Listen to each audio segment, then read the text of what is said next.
नमस्कार दोस्तों, मेरे चैनल भक्ति भाव टीवी में आपका स्वागत है। तो दोस्तों, आज की इस वीडियो में मैं आपको बताने वाली हूँ नागवंश और नाग पंचमी पौराणिक से आधुनिक समाज तक मौजूद है मानव और सर्प के सह अस्तित्व का इतिहास। प्राचीन विश्व की लगभग सभी सभ्यताओं की मूर्तिकला को देखें तो एक बात बहुत साफ मिलती है कि इनमें सांपों का होना अनिवार्य सा नजर आता है। मिस्र की प्राचीन सभ्यता में तो नाग शासन के भी महत्वपूर्ण तत्व रहे हैं। भारतीय इतिहास और संस्कृति में नाग या सर्प से संबंधित अनेक साहित्यिक आख्यान और आर्कियोलॉजिकल एविडेंस मिल जाते हैं। अपना देश जितना कृषि प्रधान है, उसके ही समांतर यह उत्सव धर्मी भी है। हिंदी पंचांग को ही देख ले तो कोई भी दिन सामान्य नहीं है और हर तिथि का अपना अलग ही महत्व है।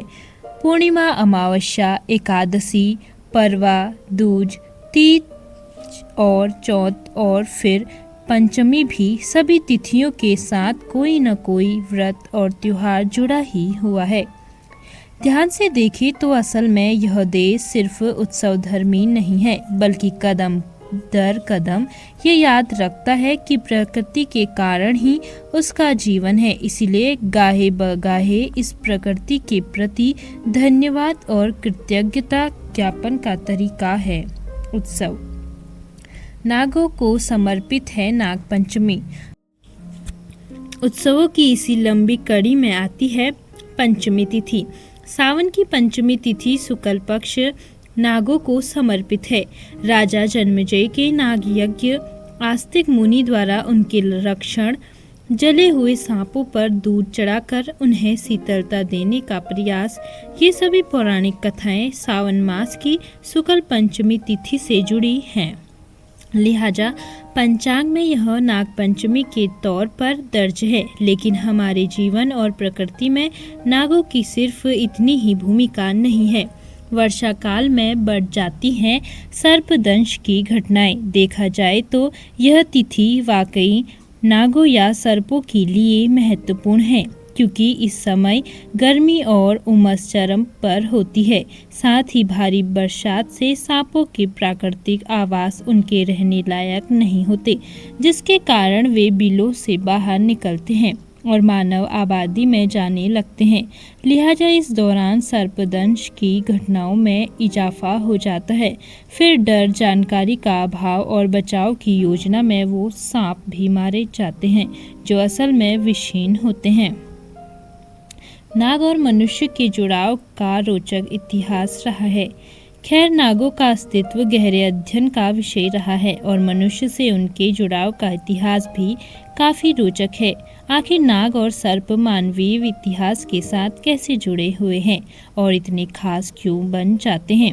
इस सवाल का जवाब गोरखपुर विश्वविद्यालय में प्राचीन इतिहास एवं पुरातत्व के शोधार्थियों ने बहुत विस्तार से बताया है। वह कहते हैं कि प्राचीन विश्व की लगभग सभी सभ्यताएं की मूर्तिकला को देखें तो एक बात बहुत साफ मिलती है कि इनमें सांपों का होना अनिवार्य सा नजर आता है।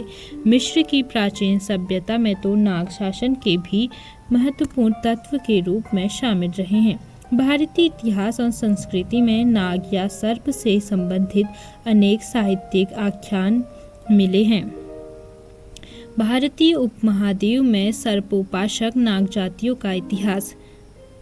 नाग शब्द का प्रयोग प्राचीन साहित्य में हाथी और श्रेष्ठ नर के रूप में भी हुआ है।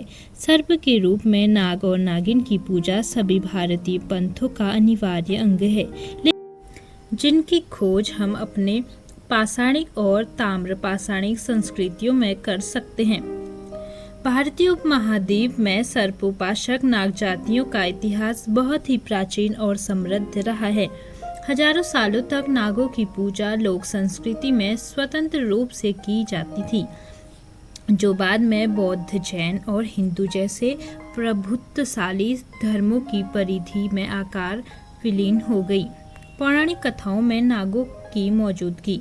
हिंदू धर्म में ये भगवान शिव से जुड़े दिखाई देते हैं। पौराणिक कथाओं में बलराम, लक्ष्मण आदि को नाग का मानवीय अवतार ही माना जाता है। तो वही बौद्ध धर्म में ये ज़्यादातर बुद्ध मूर्तियों से जुड़े हुए हैं। बुद्ध की कथाओं में भी नागों का काफ़ी तवज्जो मिली है। बुद्ध को खीर खिलाने वाली सुजाता के लिए अनुमान है वह किसी नाग जाति की कन्या थी। जैन परंपरा में भी भगवान पार्श्वनाथ की मूर्ति को 7 फनों वाले सर्प के साथ बनाया जाता है। समुद्र मंथन नागों पर एक बहुत ही महत्वपूर्ण मिथक, शास्त्रीय और पौराणिक घटना है। श्री कृष्ण द्वारा काल्यानाग का दमन वैष्णव धर्म का नाग पूजक संस्कृति पर वर्चस्व को दिखाता है। राजवंशों में नागों का समृद्ध इतिहास। राजवंशों में भी नागों की मौजूदगी के इतिहास पर प्रकाश डालते हुए शोधकर्ताओं ने बताया कि भारतीय लोक संस्कृति में नाग तत्व की व्यापकता कश्मीर से कन्याकुमारी तक फैली हुई है। 6ठी शताब्दी ईस्वी पूर्व से शुरू होने वाली ऐतिहासिक राजवंशों की वंशावली भी नागवंशी रही है, जो अभिलेखों में क्रमशः पूर्व मध्यकाल तक दिखाई देती है। कश्मीर में पहले नागकुल का बाहुल्य था, जहां आज भी नाग तीर्थ और नाग मंदिर अस्तित्व में है, जैसे अनंतनाग, शेषनाग, करकोटक नाग, वासुकी नाग आदि। नागबोधि और नागार्जुन जैसे बौद्ध विद्वानों के नाम कश्मीर से ही जुड़े हुए हैं। भारत में नागों पर आधारित संस्कृति की मौजूदगी। कश्मीर में काफ़ी समय तक नागवंशी शासकों का प्रभुत्व भी रहा है। मध्य भारत के नागपुर का जिक्र प्राचीन साहित्य में है। प्राचीन तमिलनाडु और केरल में भी नाग पूजा का उल्लेख मिलता है। वहाँ के नायर लोग खुद को नागवंशी मानते हैं। चेन्नई के पास नागपट्टनम एक महत्वपूर्ण ऐतिहासिक प्राचीन स्थल है। नागरकोइल में नाग अम्माड़ी का मंदिर है। नागों का एक नाम अही भी है, जिसे अहीर जाति और अहिस्थाना कायस्थों में देखा जा सकता है। रावण का एक भाई अहिरावण भी था, जिसने युद्ध भूमि से श्री राम और लक्ष्मण का अपहरण कर लिया था। नागों के इतिहास से जुड़ी एक सभ्यता प्राचीन अहिच्छत्र नगर के तौर पर भी मिलती है। नागर सभ्यता और नागरी लिपि नाम भी इन्हीं नागों पर आधारित है। सिंदूर को नागचूर्ण बताया गया है। भारतीय उपमहाद्वीप की स्त्रियों ने इसे नाग जाति से ही ग्रहण किया था। आज सिंदूर हिंदू स्त्री के सुहाग की निशानी है। ताबुल यानी पान की लता को नागवल्ली कहा जाता है। नागपाश एक महत्वपूर्ण आयुध अस्त्र है, जिसमें मेघनाद ने श्री राम और लक्ष्मण को बांध दिया था। पुरानी कथाओं की माने तो कश्यप ऋषि की पत्नी कुंद्रू से नागों का जन्म हुआ। इनमें प्रमुख 8 नाग थे: अनंत, शेष, वासुकी, तक्षक, करकोटक, पद्म, शंख और कुलिक।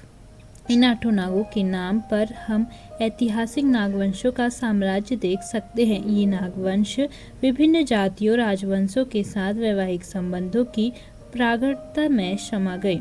मथुरा और ब्रजमंडल में नागों का समृद्ध इतिहास।